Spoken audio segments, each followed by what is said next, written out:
Hey everyone, it's Katura. Today I'm doing a guide for the Fangs and Claws Boss Battle Showdown. I tried several different decks with this. This is my team deck. It doesn't work as well when you're solo, so this is definitely for teams only. This video is for a team play, but I'm going to show you my solo decks here. I tried several different decks. Your summons, flying summons won't get to him.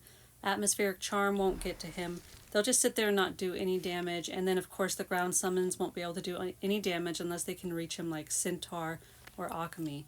So these are the decks I used, spells that can reach him, and it was really just moving around and trying to get to that Crucio damage. Dobby for movement because he's going to get your health down and attack you the whole time solo. This really is better for teams, but I wanted to show you these decks in case you wanted to try solo. So now let's get into this team fight. I had a great team and we were able to talk and discuss different strategies. We all decided to use Kevin on this fight, and this was our best fight that we've done so far. So on this first part of the fight, you go after different werewolves, and then after you get all of the werewolves taken care of, Fenrir is going to show up in his human form. And he's really obnoxious, and he moves around like a ton, and he'll pull you in, and he'll do a lot of damage to you. So he'll do, when you're playing by yourself, he'll be very difficult to fight against. I think it's just a timed amount that you have to fight him. It doesn't matter how much damage you do before you move on to his werewolf form.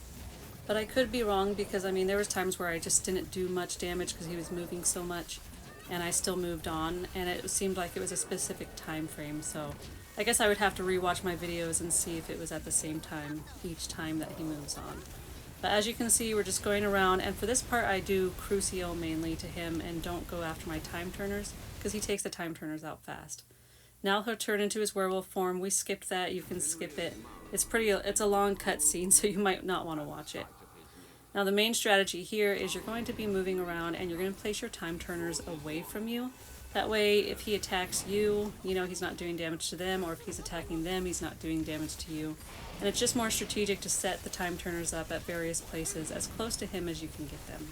And then you're going to be cycling through your deck trying to get to the time turners, using time turner with your prior so you can get as many as possible. When you're working with a team, I think only 3 can be on at a time anyways. So then if you have Crucio, then just go for Crucio for your damage. And you know, between Crucio and time turner, you're going to get a lot of damage. And Kevin is just sitting there making our damage compound. We've got 3 Kevins on the floor, so it's just really helping out with all that Snape damage. And it's just, when you're alone, he's just focusing on you. Although I have noticed, I've played with a few teams and he does seem to focus on like one person, and it really sucks for that person that just can't get away from him. He just keeps attacking them. So unfortunately that just seems, in my experience, has been our team experiences, that one of us is getting picked on.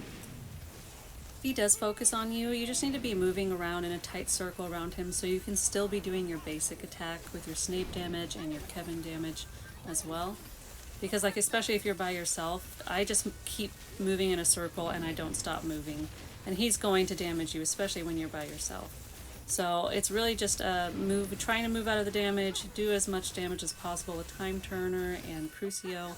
If you guys have other strategies that are working good, I would love to hear them in the comments, because I really think we should just all be trying to help each other out, get as much damage as fast as possible so we can be done with these bosses and not have our companions taken away until the end of the season. Thank you so much for watching.